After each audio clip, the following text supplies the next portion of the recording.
क्या आप इस पर यकीन करेंगे कि हरियाणा में अवैध पिस्टल्स की रिटेल मार्केटिंग भी शुरू हो चुकी है। जी हां, एसटीएफ हिसार को एक ऐसे शख्स की गिरफ्तारी मिली है जिसने खुलासा ये किया है कि रिटेल मार्केटिंग वो कर रहा है, रिटेल सेल वो कर रहा है अवैध हथियारों की। और इसी पर ज्यादा जानकारी के लिए एसटीएफ के डीएसपी सुरेंद्र किन्हा इस वक्त हमारे साथ बने हुए। सर, हैरान कर देने वाली ये बात है कि किसी गिरोह को सप्लाई नहीं है लेकिन रिटेल सप्लाई वो कर रहा है अवैध हथियारों की। किस तरीके से ये गिरफ्तारी की गई है?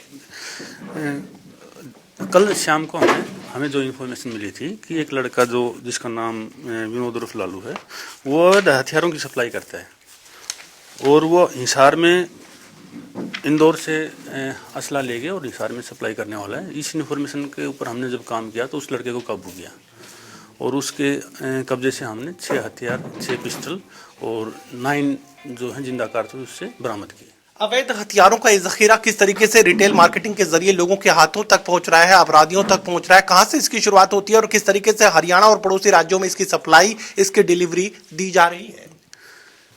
इंदौर के पास एक नाम आया हमारे सामने, उससे ये लेके आता है 15,000 रुपये में और यहाँ पे डिमांड के हिसाब से, कैपेसिटी के हिसाब से 25,000 रुपये, 24-30 जो भी है, जो इसको मिलते हैं वो सप्लाई करता है। रिटेल मार्केटिंग का शब्द हम इस्तेमाल कर रहे हैं, दरअसल किसी गिरोह को सप्लाई नहीं है तो अलग अलग अपराधियों तक किस तरीके से ये जो माल है, ये डिलीवरी है अवैध हथियारों की पहुंच रही थी और ये पूरा जो संपर्क का मैकेनिज्म है वो किस तरीके का है? अभी तक की पूछताछ से जो सामने बात आई है, कुछ लोकल जानकारी और कुछ फेसबुक के माध्यम से संपर्क में आए। जैसे कि इसने पंजाब में ख्याली अमृतसर के पास में जैसे ना 9 असले जो हैं वो दिए हैं, वो फेसबुक के माध्यम से इनके संपर्क में आए थे। तो अभी जो हथियारों की जो क्वालिटी है वो बेहतरीन देखने को मिल रही है, तो ये माना जा सकता है कि ना सिर्फ हरियाणा बल्कि पड़ोसी राज्यों में भी ये डिलीवरी लगातार बनाए हुए था? जी बिल्कुल बिल्कुल, पड़ोसी राज्यों में अभी तक जो बात है वो राजस्थान में और इसने पंजाब में सप्लाई किए हैं। तो क्या इसने ये भी कबूल किया कि ये अकेला इस धंधे को कर रहा है या इसके साथ कोई और साथी भी, कोई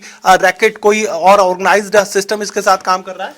इसका एक साथी है सुनील, इसी के गांव का, उसी के माध्यम से इसका संपर्क हुआ था। अभी ये अकेला ही सप्लाई कर रहा है। इसके अतीत को समझने की कोशिश करें तो किस तरीके से इस धंधे में दाखिल हुआ और कब से ये अवैध हथियारों का रिटेल मार्केटिंग ये कर रहा है?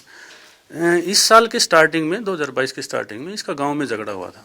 उसके बाद जिससे इसका झगड़ा हुआ था वो मुकदमा दर्ज हुआ था। उसके बाद ये खुद की मतलब सेफ्टी के लिहाज से या फिर मतलब अपने आप ये असला लेके आया था स्टार्टिंग में। उसके बाद इसने ये सप्लाई करना शुरू कर दिया। एसटीएफ हिसार को मिली है बड़ी कामयाबी। खुलासा ये किया गया है कि रिटेल मार्केटिंग की जा रही थी अवैध हथियारों की। 6 पिस्टल इसके कब्जे से बरामद किए गए। इसके अलावा जिंदा कारतूस भी इसके कब्जे से बरामद कर लिए गए हैं। पुलिस आगे की पूछताछ कर रही है। सोगी कमल के साथ doctor Mahesh Kumar, total news Hisar.